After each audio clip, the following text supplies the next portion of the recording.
yang dilakukan pada tanggal 4 Desember 2020, tim KPK menerima informasi dari masyarakat akan adanya dugaan terjadinya penerimaan sejumlah uang oleh penyelenggara negara yang diberikan oleh AIM dan HS kepada MJS, AW, dan JPB. Sedangkan khusus untuk JPB, pemberian uangnya melalui MJS dan SN. Penyerahan uang dilakukan pada hari Sabtu tanggal 5 Desember 2020 sekitar jam 02.00 di salah satu tempat di Jakarta.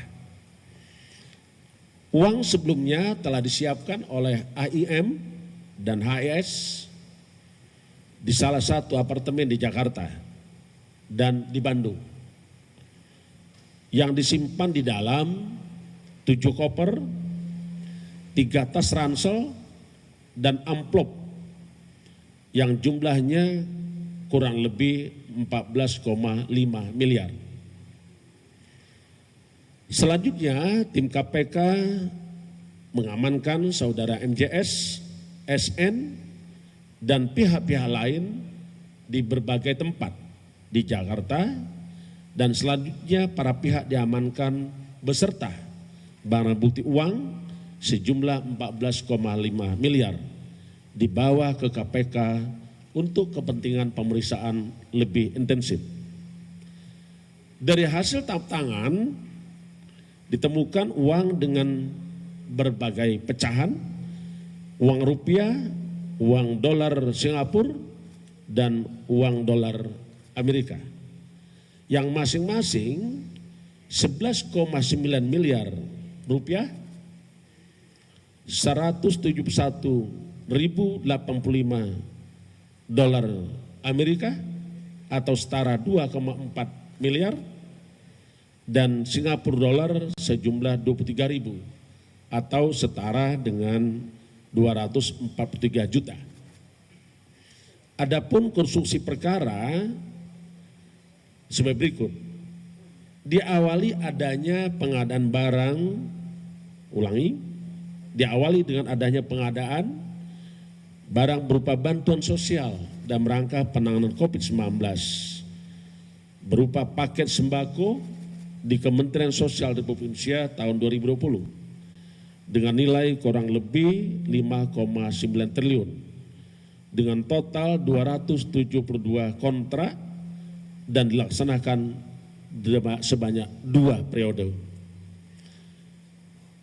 Saudara JPB selaku Menteri Sosial menunjuk MJS dan AW sebagai PPK dalam pelaksanaan proyek tersebut dengan cara penunjukan langsung para rekanan dan diduga disepakati ditetapkan adanya fee dari tiap-tiap paket pekerjaan yang harus disetorkan pada para rekanan kepada Kementerian Sosial melalui MJS.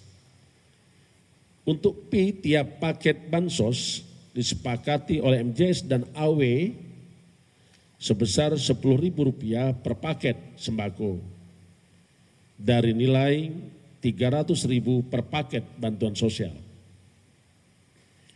Selanjutnya MJS dan AW pada bulan Mei sampai dengan November 2020 dibuatkan kontrak pekerjaan dengan beberapa supplier sebagai rekanan, diantaranya AIM, HS, dan juga PT RPI yang diduga milik MJS.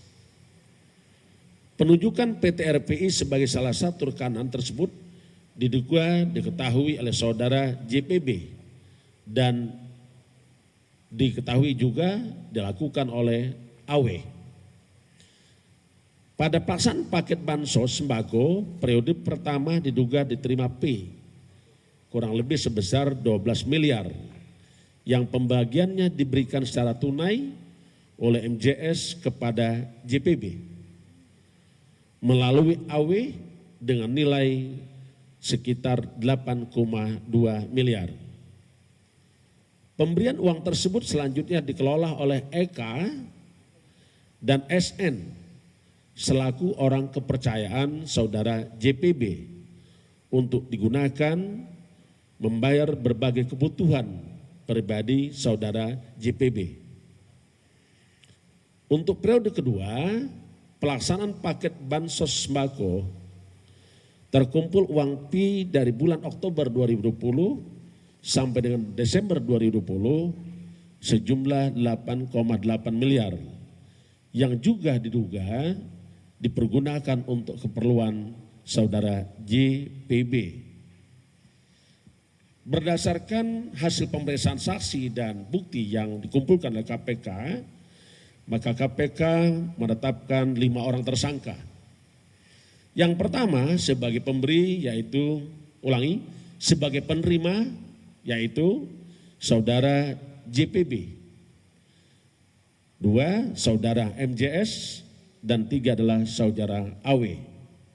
Sementara sebagai pemberi adalah AIM dan HS.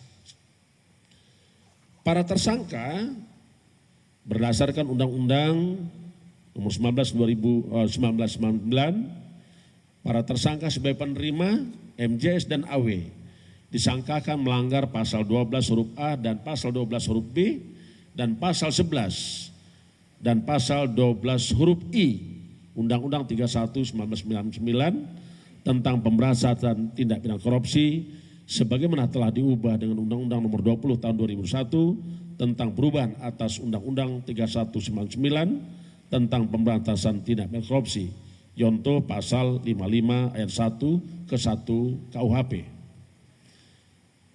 JPB disangkakan melanggar pasal 12 huruf A atau pasal 12 huruf B atau pasal 11 Undang-Undang 31/1999 tentang pemberantasan tindak pidana korupsi sebagaimana telah diubah dengan Undang-Undang Nomor 20 Tahun 2020 atas perubahan Undang-Undang 31/1999 tentang pemberantasan tindak pidana korupsi yonto pasal 55 ayat 1 ke 1 KUHP.